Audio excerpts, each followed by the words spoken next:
Pity Creator. Ìdánilẹ́nìyàn oore ni kápẹ́ ní lẹ́nìyàn ó tọ́pẹ́. Olúwa fún ṣọ́ Ọlọ́run tó pè ẹ́ lẹ́nìyàn kò ní jẹ́ ó jábọ́. Ìdánilẹ́nìyàn oore ni kápẹ́ ní lẹ́nìyàn ó tọ́pẹ́.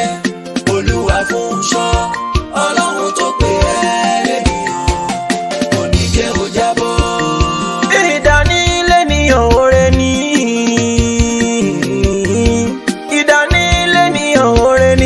Kápẹ́ ní lẹ́nìyàn ó tọ́pẹ́. Olúwa fún ṣọ́ Ọlọ́run tó pè ẹ́.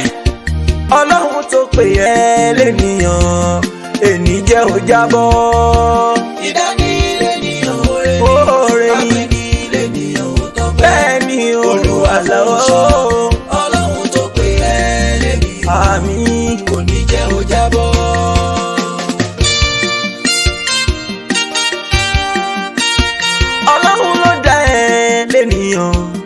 Lẹ́nìyàn láyé ń bí gbogbo ẹ̀dá kọ́ ni yóò dèyàn.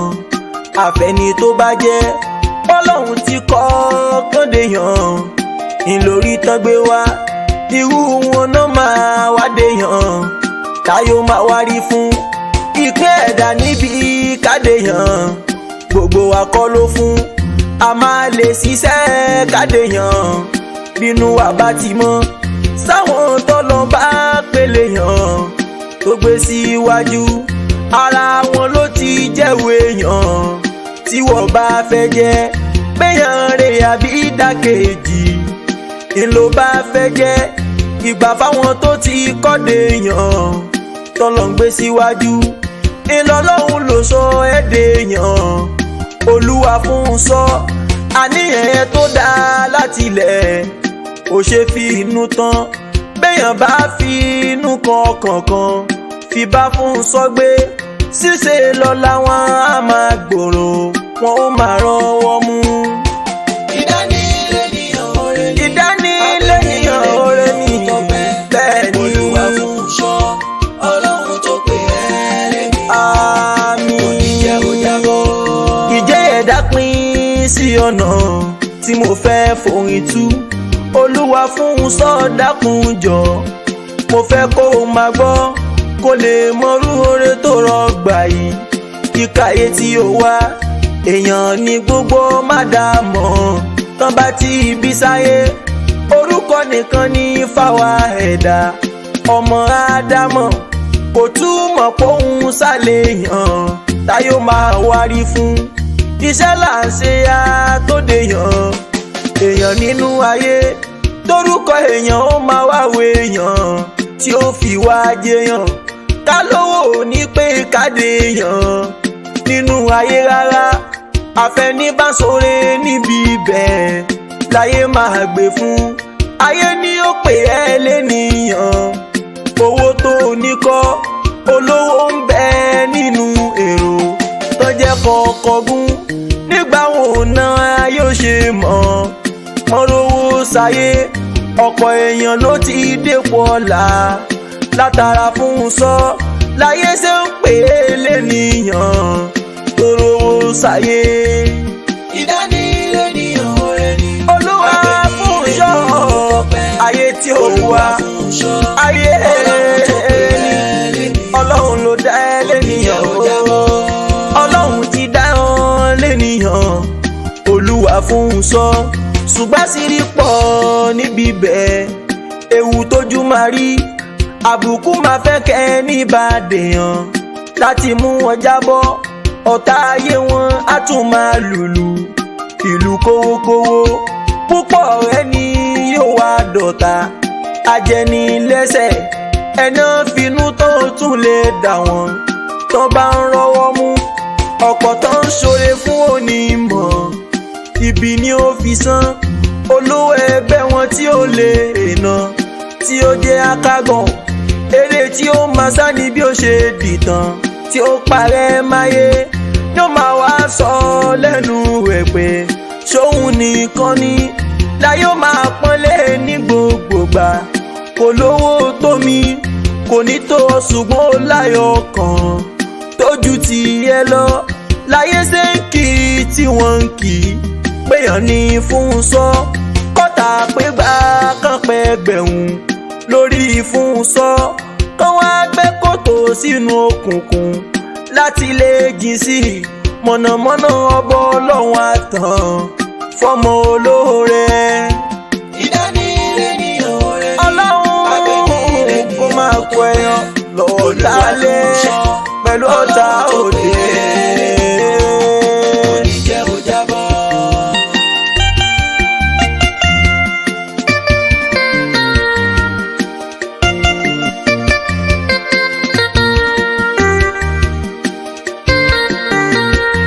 kí là ń ṣe ní ẹni. ọjọ́ ìbí ẹni àná. happy birthday long life. and prosperity fún Olúwa fún ṣọ́ Ọmọlájà o. nǹkan méjì màá ló wà ó tán máa ń fọjọ́ bí ẹ̀dá ṣe kádùpẹ́ ká ṣe àdúrà ó méjèèjì la fi ẹni ṣe.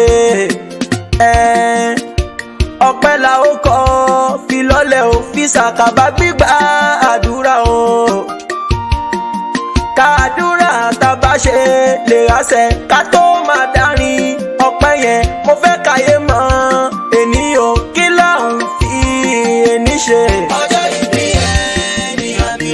happy birthday long life and prosperity prosperity Olúwa fún ìsìnkọ́ mo tún ráyọ̀. Ọmọlájà o.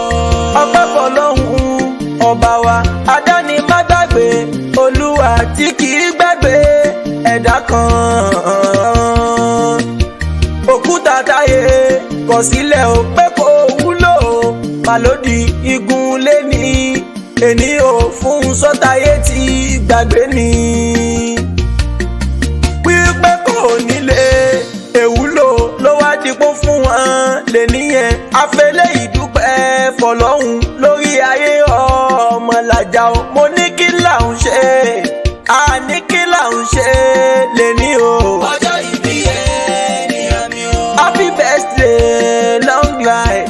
and prosperity fún Olúwa fún ṣọ́ Ọmọlájà o. àdúrà ló tún kùtà ṣe fọlọ́jọ́ ìbí ènìyàn gbogbo tó fẹ́ lọ́lọ́run ni yóò ṣe fún ẹ fún ṣọ́. èyí tó ti ṣe ní oore kò ní bàjẹ́ ṣe àmì ẹ̀ ò dúkìá ẹ kó má ṣe táwọn gbàǹjo lọ́kọ̀ọ̀kan. kí lè ṣe rẹ̀ má rẹ̀yìn látòní lọ àgbéga ni kó máa bá ọ fún sọ lọ́lá àánú kan tòun lò kí ló ń ṣe. ọjọ́ ìbí ẹni àná.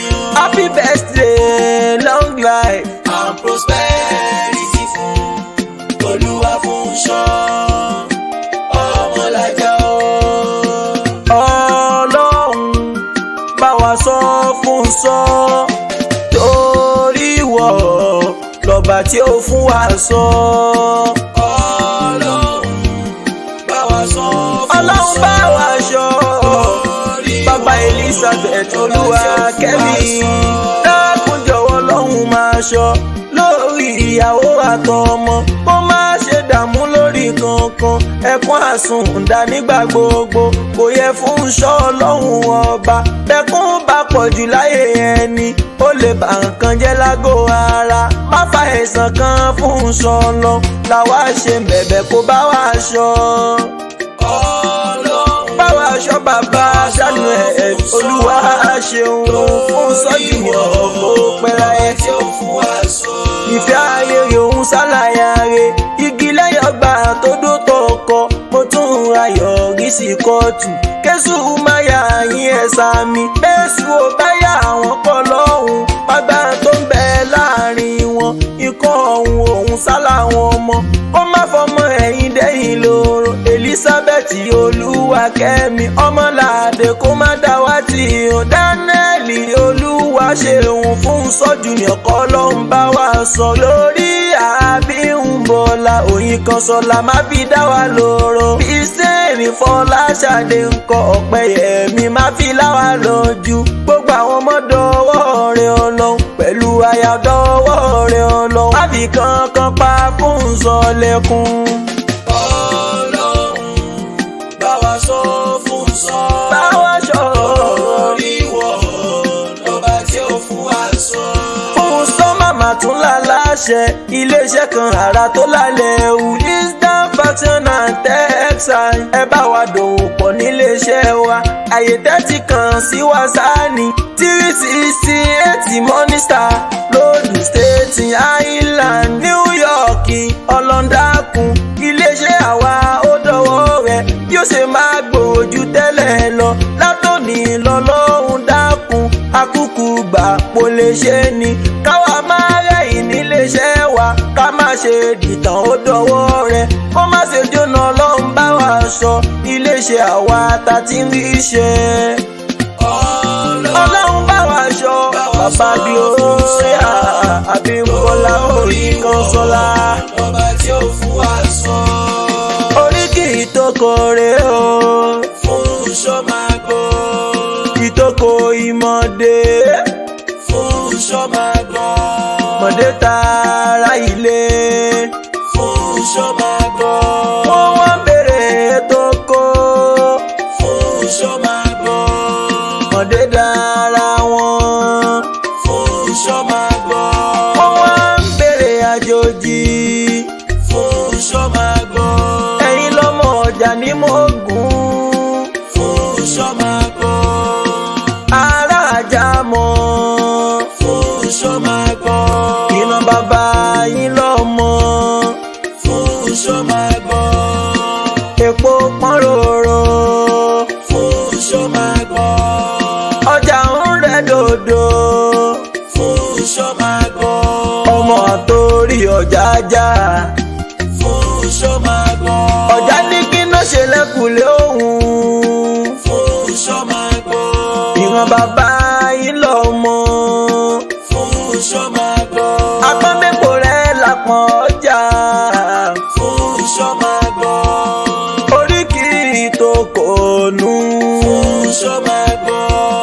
mo ti délé bàbá ẹ̀ fún sọ máa gbọ́. kárẹ̀ ọmọ làjà o fún sọ máa gbọ́. ó máa pẹ́ láyé fún sọ máa gbọ́. ọkọ mo tún láyọ̀ fún sọ máa gbọ́. ìgbà ọdún kan mà ní fún sọ máa gbọ́. fún sọ máa gbọ́ o